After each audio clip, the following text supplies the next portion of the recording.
कितनी बार आए लोग अपना हक मानने, सम्मान मांगने, इन्होंने लाठी मार करके वापस किया है। इसलिए इस बार मौका मिलने जा रहा है आपको 22 के चुनाव में। असली वोट की लाठी अगर कोई मारेगा तो पिछड़े और दलित मारेंगे, जिनका हक और सम्मान भारतीय जनता पार्टी ने छीना है।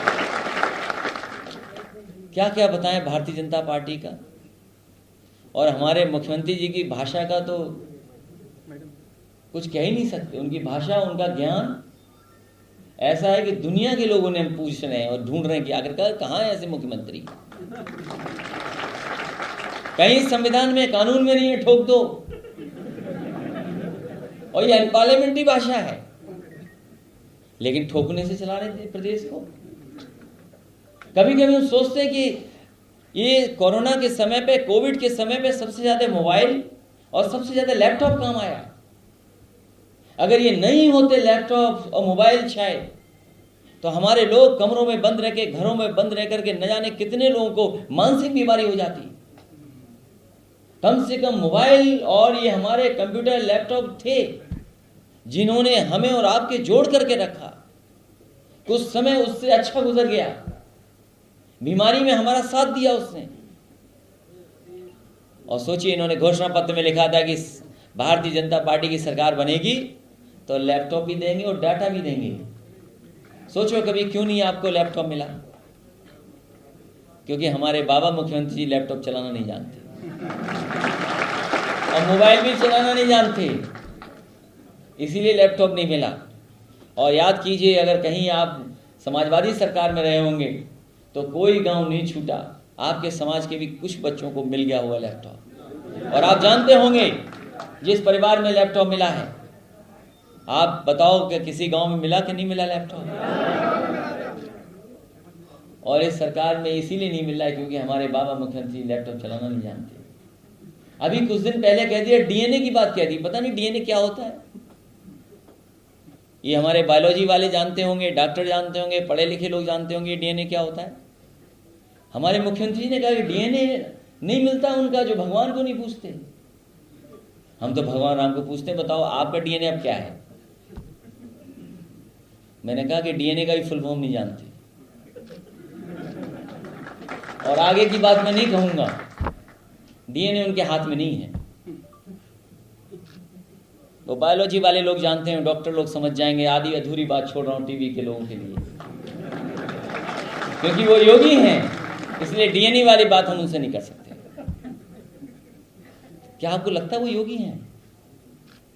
ये सही कहा आपने कि नेताजी का सम्मान से नाम नहीं लिया, लेकिन ये सच बात नहीं है। क्योंकि जब हम भगवान को पूछते हैं तो तू भी कह देते हैं, गाना बनता है। तो जो इन्होंने जो गाना बनाया था तो उसमें सम्मान की जरूरत नहीं थी, गाना ही सम्मान था। उनका भाव और गाने के शब्द ही सम्मान के थे। लेकिन ये अलग बात है, आप राष्ट्रीय अध्यक्ष हैं, वो प्रदेश अध्यक्ष हैं, इनको माफी मांगनी थी तो इन्होंने रास्ता ढूंढ लिया।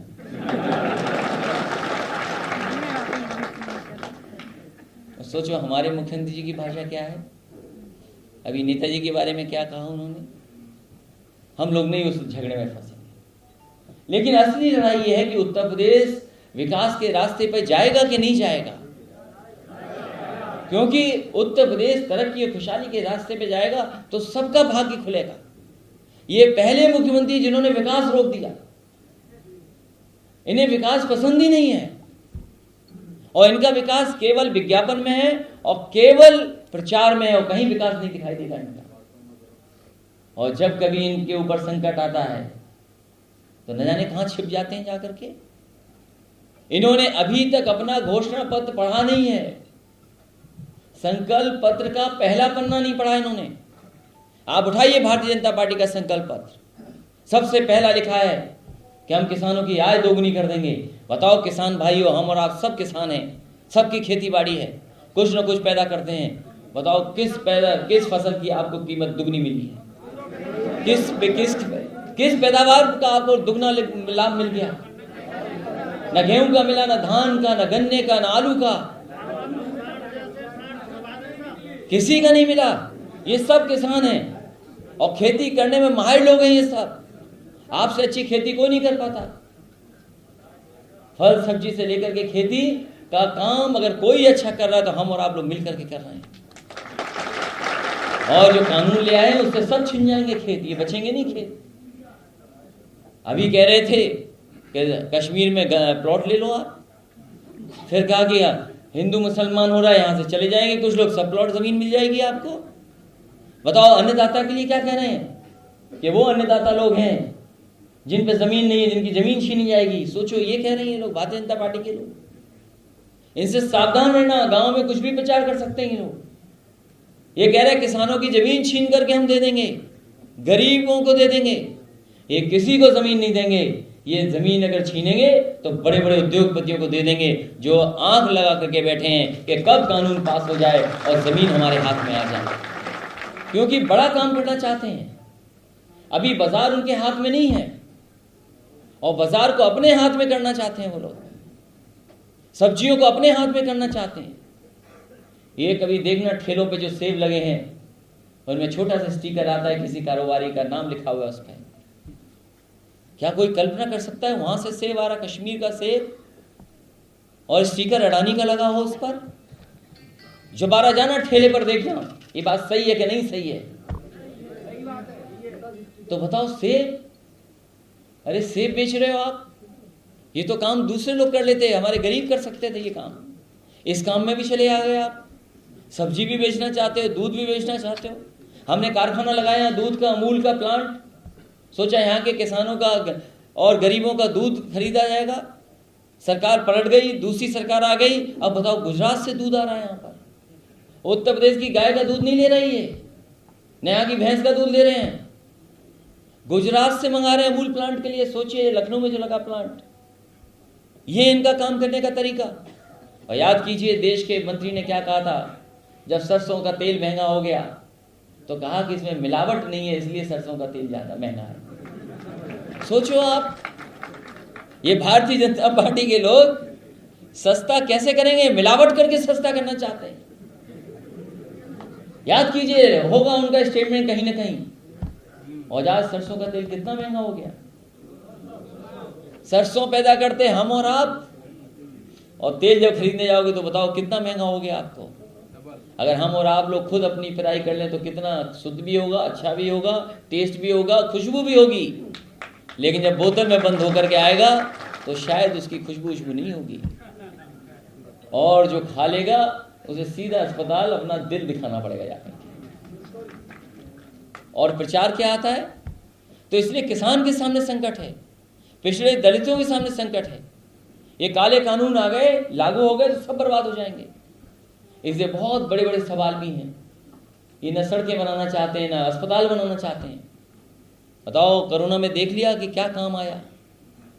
जो भी कुछ इंतजाम था समाजवादियों की सरकार का इंतजाम था, जो अस्पताल थे वो उसी समय के थे।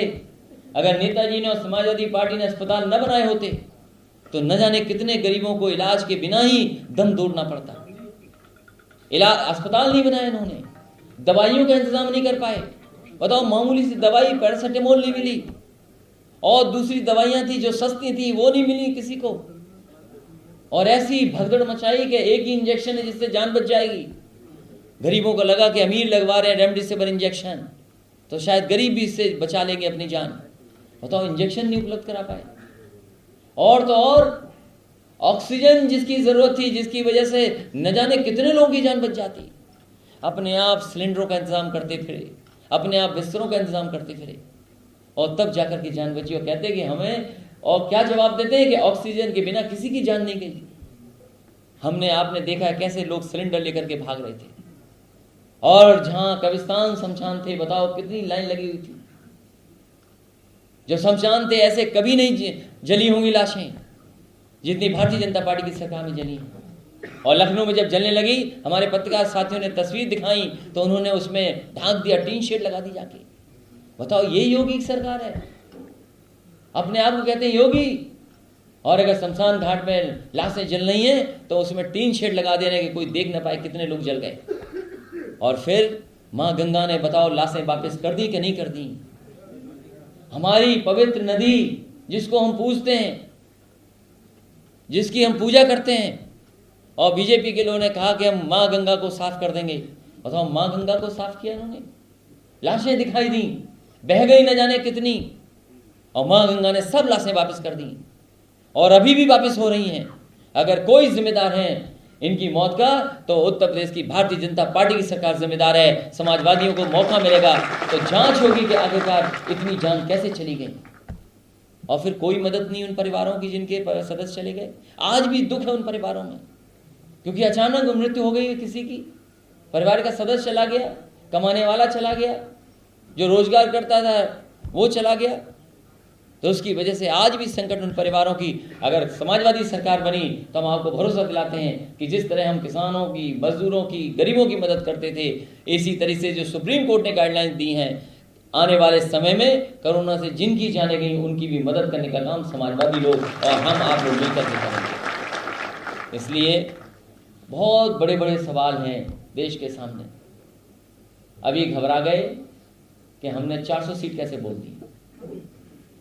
मैंने कहा कि 400 सीट जीत सकते हैं उत्तर प्रदेश में समाजवादी लोग और महान दल मिल जाएगा, तो घबरा गए।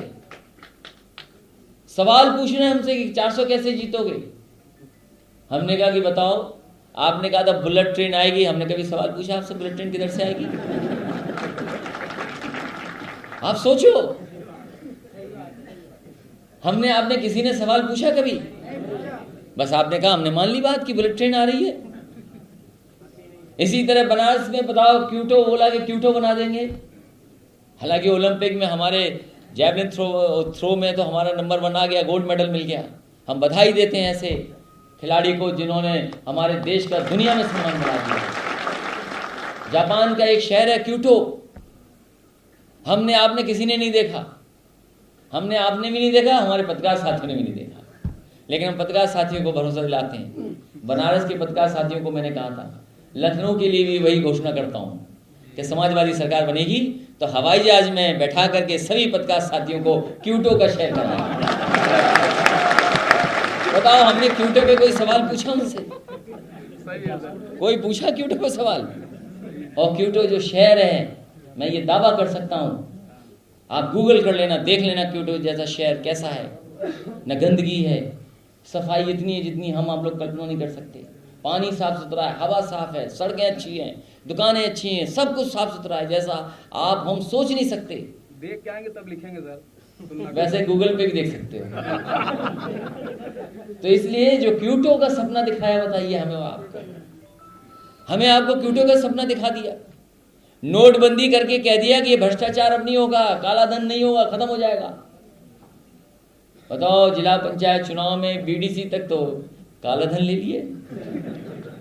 नोटबंदी का क्या रहा फिर? बताओ, आप बताओ, जानते होंगे बीडीसी और जिला पंचायत सदस्य चुनाव अभी चला गया।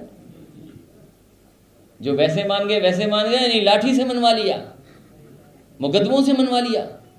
चुनाव बीजेपी नहीं लड़ी, चुनाव डीएम और एसपी लड़े हैं, प्रशासन लड़ा है चुनाव, बीजेपी चुनाव नहीं लड़ी है। और जब बीजेपी चुनाव लड़ी थी तो जनता को मौका मिला था, जनता ने भारतीय जनता पार्टी को हराने का काम किया था।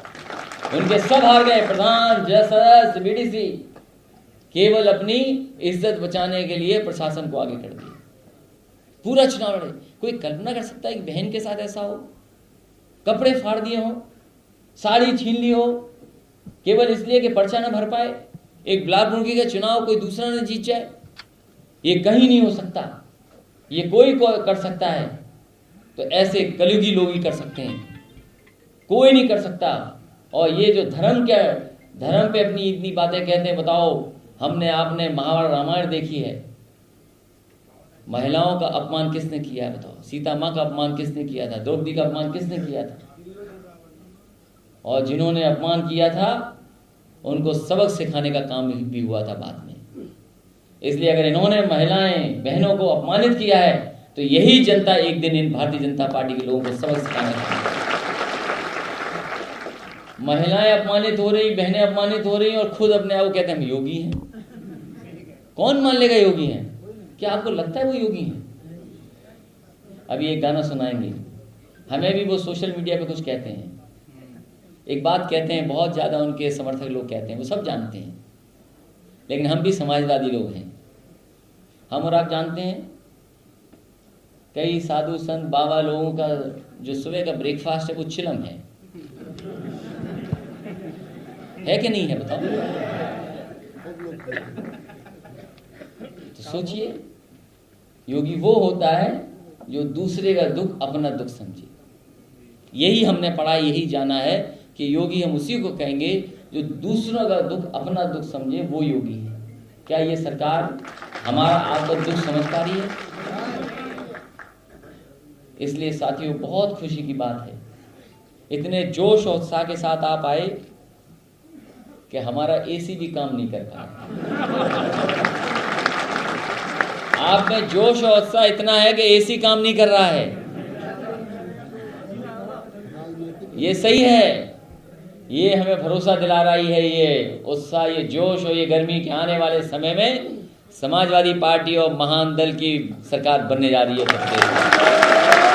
मुझे खुशी है इस मंच पर केशव देव मौर्य जी का धन्यवाद देता हूँ, सुमन शाह जी का धन्यवाद देता हूँ, शिव कुमार यादव जी का धन्यवाद, रामानंद सैनी जी का, सर्वेश साके जी का, विष्णु कुशवाहा जी का, और बहुत बड़ी संख्या में जो महान दल के हमारे नौजवान साथी दिखाई दे रहे हैं। मुझे खुशी इस बात की है कि बड़ी संख्या में हमें नौजवान कार्यकर्ता दिखाई दे रहे हैं, और ये इसलिए भी मुझे दिखाई दे रहे हैं, हम आप सबको, पुराने लोगों को जरूर चिंता है भविष्य की, लेकिन ये नौजवान जो हैं, ये जानकारी इनके पास है। पहले हो सकता था कोई गुमराह हो जाए, लेकिन आज के ज़माने में जहाँ जानकारी इतनी तेज चल रही है, ये नौजवान गुमराह नहीं होंगे। ये नौजवान इस बार उत्तर प्रदेश को सही रास्ते पर ले जाएंगे। और हमने पहले भी कहा और फिर कहता हूँ, ये अब पुरानी वेद पढ़ने की जरूरत नहीं है, हम उलझ जाएंगे।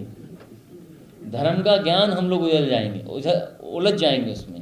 अरे आपका नाम ही केसव है, केसव नाम किसका है बाबा? आप सोचिए नाम क्या है। ये असली केसव है, ये नकली केसव की बात नहीं कर रहे हम। अगर राजपाल कश्यप ने कुछ कहा है असली और नकली वाली बात, तो बताओ केसव कौन है? केसव हम ही हैं और आप भी केसव हो। तो जब सब केसव हैं तो सब एक है, क्योंकि सबसे ज्यादा अगर किसी का हक और सम्मान छीना जा रहा है तो आपका छीना जा रहा है। आप गिनती कर लो, कोई नहीं पूछ रहा आपको, कोई नहीं पूछ रहा आपको। वो मजबूरी में जरूर है, लेकिन अंदर दिलों में बैठा है उनके कि उनका कोई सम्मान नहीं हो रहा। आप अकेले में जाकर के पूछना। मुझे याद है वो समय, जिस समय मैंने पुलिस भर्ती की थी और कहा था कि 10वां 12वां पास होंगे जो, केवल दौड़ करके दिखा दो और पुलिस भर्ती हो जाएगी। पुलिस भर्ती हो गई और रिजल्ट भी बन गया। बच्चों को सुप्रीम कोर्ट तक जाना पड़ा। वहां से जब आदेश लेकर के आए तब जाकर के रिजल्ट निकाला गया। और जब रिजल्ट निकाला गया तो क्योंकि उस समय जो रिजल्ट बना था, जो समाजवादी सरकार में बना था, वही रिजल्ट जारी हो गया। लेकिन इस सरकार ने 3 दिन बाद, 4 दिन बाद उस रिजल्ट को बदल दिया और कहा कि अब नई आरक्षण व्यवस्था लागू हो गई है, इसलिए पुरानी व्यवस्था के हिसाब से रिजल्ट नहीं आउट होगा, नई व्यवस्था के साथ रिजल्ट आउट होगा। तो सोचो, जब नई व्यवस्था पे रिजल्ट आउट किया गया तो हमारे आपके 1700 बच्चे जो भर्ती हो गए थे, जिन्होंने खुशी मना ली थी, जिनके रिश्तेदारों ने बधाई देती थी, उन्हें नौकरी से निकाल दिया कि उनकी नौकरी छीन ली। ये है भारतीय जनता पार्टी। उस समय वो 1700 नौजवान आए थे जो भर्ती में आ गए थे, वो सभी मंत्रियों के पास गए थे। मंत्री ने कहा कि हाँ, आपके साथ अन्याय हुआ है, लेकिन हम कुछ कर नहीं सकते क्योंकि सरकार दूसरे लोगों की है। ये मंत्री लोगों ने जवाब दिया था उन नौजवानों को जो पुलिस में भर्ती हो गए थे। मैंने उन नौजवानों से कहा, 1700 के 1700 से, क्योंकि ये समाजवादी सरकार है की वजह से ये आपकी भर्ती हुई थी और रिजल्ट समाजवादी सरकार ने बनाया था। कोई आपकी मदद नहीं करेगा। कभी मदद होगी तो समाजवादी सरकार जब आएगी तब मदद होगी। वो जानते होंगे उसमें सबसे ज्यादा अगर किसी समाज के बच्चे थे तो आपके समाज के कुशवाहा, सैनी, साके और मौर्य नौजवान थे, जिनकी नौकरी से निकालने का प्रयास करते हैं। अभी लड़के जो 69,000 शिक्षक, वो बेचारे कितनी बार लाठी खा लिए। वो केवल हक मान रहे हैं, अपना हक और जो उनको मिलना चाहिए सम्मान वो मांग रहे हैं, लेकिन नहीं दे रही है सरकार। इससे ज्यादा झूठी सरकार कोई नहीं हो सकती। इसलिए आपको और हमको मिलकर के जागरूक होकर के लड़ाई लड़नी पड़ेगी। ये बड़ी लड़ाई है, लेकिन अब पुरानी लड़ाइयों में हमें नहीं फंसना है कि वेद में क्या लिखा था। अरे भाई, ऐसे तो हमने एक्सप्रेस वे बना दिया, हमारी जाति पता नहीं कौन सी होती। बताओ, एक्सप्रेस वे देखा कहीं इससे अच्छा? और एक्सप्रेस वे ऐसा जिसमें मिराज और सुकोई उतर गए हों, मिराज और सुकोई जैसे हवाई जहाज उतर गए बड़े बड़े। तो हमारी तो पता नहीं जाति कौन सी होती है, हमने तो लैपटॉप बांट दिया, हमने तो लैपटॉप बांटे, कितने लैपटॉप बांटे सोचिए। हमने एम्बुलेंस चला दी, हमने व्यवस्था ऐसी कर दी कि फोन मिलाइए पुलिस सामने, लेकिन पता नहीं बाबा जी ने उस पुलिस को कौन सा चूर्ण दे दिया, क्या प्रसाद दे दिया, पुलिस ही बर्बाद हो गई। बताओ बर्बाद हो गई कि नहीं हो गई? लाठी लिए घूम रहे हैं, बताओ कोरोना में लाठी लिए घूमते रहे। अरे भाई वायरस को लाठी से थोड़ी भगाना था, वो लाठी क्यों लिए घूम रहे थे। और कोरोना जैसी बीमारी सोचिए, हमारे आपके नाक मुंह बंद करा दिए और सरकार ने अपने कान और आंखें बंद कर ली। हमें तो चलो कोरोना से बचना था, भारतीय जनता पार्टी को किससे बचना था बताइए आप। सोचिए बड़े सवाल हैं जिनके जवाब केवल वोट से निकल सकते हैं। इसलिए आप सब ने जो ठाना है वही होना चाहिए, तभी परिवर्तन आएगा, तभी बदलाव आएगा। हम सब लोग बदलाव के लिए काम कर रहे हैं, हम पुरानी चीजों में नहीं उलझेंगे, नई क्या चीज बनाए हम वो काम करेंगे। एक्सप्रेसवे जैसी सड़कें बने, एम्बुलेंस ज्यादा हो, अगर गांव गांव में कहीं कोई तकलीफ हो गरीब को तो उसे किसी रिश्तेदार किसी पड़ोसी का इंतजार न करना पड़े, फोन मिलाए एम्बुलेंस आए और सीधे अस्पताल में उसका इलाज हो जाए, वो इंतजाम हमें करना है। ये पुलिस के लिए भी हमें थाना न जाना पड़े, क्योंकि थाने में अपमानित होता है गरीब, कई बार उससे वसूली हो जाती है। इसलिए 100 नंबर व्यवस्था लागू की थी, जिससे कि अगर गरीब परेशान है कहीं और अगर खेत में भी लड़ाई हो जाए, झगड़ा हो जाए तो फोन करे पुलिस पहुंच जाए, वो इंतजाम किया था समाजवादियों ने। उसको और बेहतर करेंगे, इसलिए नौकरी मिले, रोजगार मिले, महंगाई कम हो। बताओ उन्हें महंगाई नहीं लग रही, डीजल पेट्रोल कितना महंगा हो गया। यूपी में नहीं है सरकार, प्रदेश अध्यक्ष नहीं, बीजेपी के लोग महंगाई नहीं मान रहे, बताइए आप, स्वीकार ही नहीं कर रहे महंगाई। कैसे लोग हैं बताओ, और स्वीकार नहीं कर रहे और उनसे जवाब भी नहीं कोई मांग रहा। अब पत्रकार साथियों की तो मालिकों की मजबूरी है, इनकी नहीं, ये तो हमारे साथ हैं। ये जितने पत्रकार साथी सब आपके साथ हैं, लेकिन इनके मालिक हमारे साथ नहीं है। अगर इनको छोड़ दो फ्री तो अभी सरकार पलट जाएगी, अभी जनता में इनका पता नहीं लगेगा कहां चलेगी भारतीय जनता पार्टी, क्योंकि इन्होंने मालिकों को कंट्रोल कर रखा है और मालिक भी जान गए धीमे धीमे कि हवा दूसरी तरफ चल रही है। वो पता है, क्योंकि पहले हमारा जन्मदिन मनता था, कोई बधाई नहीं मिलती थी, इस बार बहुत बधाई मिली, तो मुझे लगा कि मौसम बदल गया इसलिए बधाई मिली। इसलिए आप सब हम लोग एक हो जाएं और एक ही हैं, पुरानी चीजों में नहीं उलझेंगे, क्योंकि ये परिभाषाएं बताएंगे, न जाने क्या क्या चीजें बताएंगे भारतीय जनता पार्टी के लोग। और सोचो रामलला के मंदिर में स्कैंडल कर दिया, उसका कोई जवाब नहीं पूछ रहा। हम आप जमीन लेने जेल चले जाओगे अगर ऐसा मामला कर दें सर, स्वयं क्लीन चिट भी देते हैं। तो सोचिए आप, बहुत बड़े बड़े सवाल हैं। इसलिए दिल्ली का भी रास्ता यूपी से ही निकलता है, और यूपी वो प्रदेश है जो देश की राजनीति बदलेगा।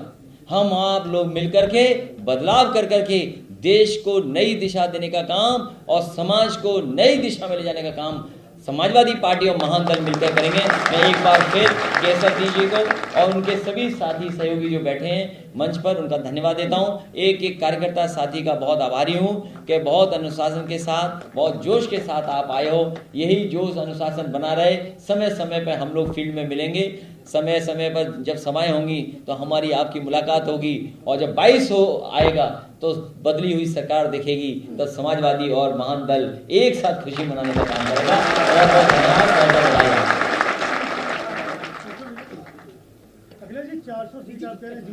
अब नहीं सब बोल दिया, वो ये रिकॉर्ड चला देना। ये मैंने सब कुछ बोल दिया है, अब रिकॉर्ड पर आ गया है, उसी को काट के दिखा दूंगा। अखिलेश जी, एक सवाल है। आपके एक विधायक है इकबाल महमूद, कल उन्होंने कहा कि बीजेपी सत्ता में सिर्फ इसलिए आई है। अभी हमारा एक गाना चलेगा, एक नौजवान ने बहुत अच्छा गाना बनाया है, मैं चाहूंगा कि अगर वो गाना सुना देंगे तो बहुत अच्छा लगेगा। अखिलेश जी, सवाल भी सुनिए। हाँ बताइए सवाल। इकबाल महमूद ने कल ये कहा है कि बीजेपी सत्ता में सिर्फ इसलिए आई है ताकि मुसलमानों को आतंकवादी घोषित कर सके, राम मंदिर बना सके और हिंदुस्तान को हिंदू राष्ट्र बना सके। आप सोचिए, अन्नदाता को अपमानित करके, मवाली कह करके, आतंकवादी कह करके, वेट एक मिनट, वेट सागर, वेट किसानों को आतंकवादी कह करके, मवाली कह करके उन्हें अपमानित किया जा रहा है, अन्नदाता को, और अन्न महोत्सव मनाया जा रहा है। बताइए, अन्नदाता को अपमानित किया जा रहा है और अन्न महोत्सव मनाया जा रहा है। तो बीजेपी से बहुत सावधान रहिए। ये बीजेपी की ही भाषा है। ये 8-10 शब्द हैं जो बीजेपी हमेशा बोलती है। वो चाहती है कि बहस बेरोजगारी पे ना हो। भारतीय जनता पार्टी बेरोजगारी पे बहस क्यों नहीं करना चाहती है? पढ़ाई पे बहस क्यों नहीं करना चाहती? हमारे बच्चों का 2 साल बर्बाद हो गए। बताओ, स्कूल में जाते, कॉलेज में जाते तो न जाने क्या क्या सीखने को मिलता है। किसी ने किसी का खाना खा लिया टिफिन का, तब सीखने को मिलता है। किसी ने किसी का नाम रख दिया, किसी ने किसी को धक्का मार दिया, तब सीखते हैं स्कूल में। बताओ, स्कूल बंद कर दिए थे 2 साल, कितना नुकसान हुआ, शिक्षा बर्बाद हो गई।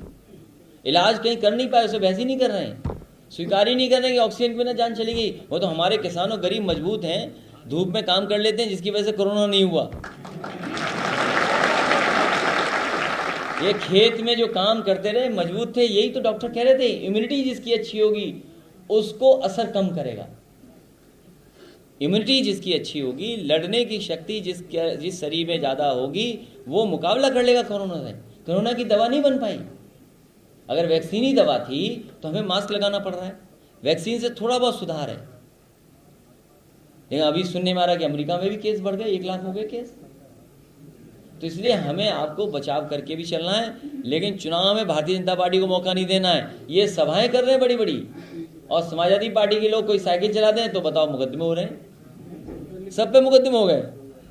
यूपी में बहुत सारे लोगों की जान गई है कोरोना से, लेकिन उनके पास सर्टिफिकेट नहीं है। इसके लिए क्या भारतीय जनता पार्टी सर्टिफिकेट नहीं बनाएगी। मैं उन्नाव गया था, CK त्रिपाठी समाजवादी पार्टी के पदाधिकारी रहे हैं, CK त्रिपाठी, उनके परिवार से मैं मिला, और उनके परिवार में उनके बेटे जो 35 साल के थे, कोरोना की वजह से मृत्यु हो गई। हम उनके परिवार से मिलने गए थे। उन्होंने मुझे जानकारी दी, पहले दवाई नहीं मिली, अस्पताल में बड़ी मुश्किल से बिस्तर मिला, हम जान नहीं बचा पाए बेटे की, और 2 महीना लगा तब जाकर के उन्हें कोविड का सर्टिफिकेट मिला। बताइए आप, ये किसी को नहीं दिया। बहुत सारे लोग हैं जिनको खांसी जुकाम के सिम्टम्स के बाद जान चली गई, गाँव हैं उदाहरण। सरकार स्वीकार ही नहीं कर रही, ये झूठी सरकार है। तो ऐसे लोगों के लिए क्या होगा सर? आने वाले समय मैंने कह दिया कि जांच की जाएगी उसकी। वो तो गरीबों को बताना पड़ेगा कि उनके परिवार के सदस्य कैसे जान गई है। उन्हें परिवार के सदस्य ही तो बताएंगे कैसी बीमारी कैसे हुई। अखिलेश जी, एक सवाल मंडल दिवस पर है, जो कल मंडल दिवस आप लोगों ने मनाया, क्योंकि ओबीसी पॉलिटिक्स उत्तर प्रदेश में बहुत ज्यादा होती हुई इस वक्त दिखाई दे रही है। बीजेपी भी कर रही है और आप लोग भी कर रहे हैं। क्या इसके जरिए ओबीसी वोटर्स को साधने की तैयारी है? देखिए, हम समाजवादी पार्टी के लोग, महान दल के लोग पॉलिटिक्स नहीं कर रहे हैं। महान दल के लोग, समाजवादी पार्टी के लोग पिछड़े हैं, हम अपना हक और सम्मान मांग रहे हैं। भारतीय जनता पार्टी पॉलिटिक्स कर रही है, भारतीय जनता पार्टी पॉलिटिक्स कर रही है। हम आप सब पिछड़े हैं, हम तो केवल हक और सम्मान मांग रहे हैं। जो बाबा साहब भीमराव अम्बेडकर जी के रास्ते पे चलने वाले लोग हैं, मंडल कमीशन के तहत जो हमें हक मिला, या और हमारे जो पुराने नेता रहे जिन्होंने संघर्ष का रास्ता दिखाया, हम तो मांग कर रहे हैं कि जो संविधान हमें अधिकार देता है वो संविधान के अधिकार दे दो हमें। अखिलेश जी, नौकरियों की बात कर रहे हैं, क्या पुरानी पेंशन पर भी कुछ करेंगे आप? अभी कुछ नहीं बोलेंगे, भारतीय जनता पार्टी निकल कर लेगी। अगर कुछ गाना, ये गाना बहुत अच्छा है, इसमें आपको भी सुनाने के लिए मैं कर रहा हूँ। Full speed full sound.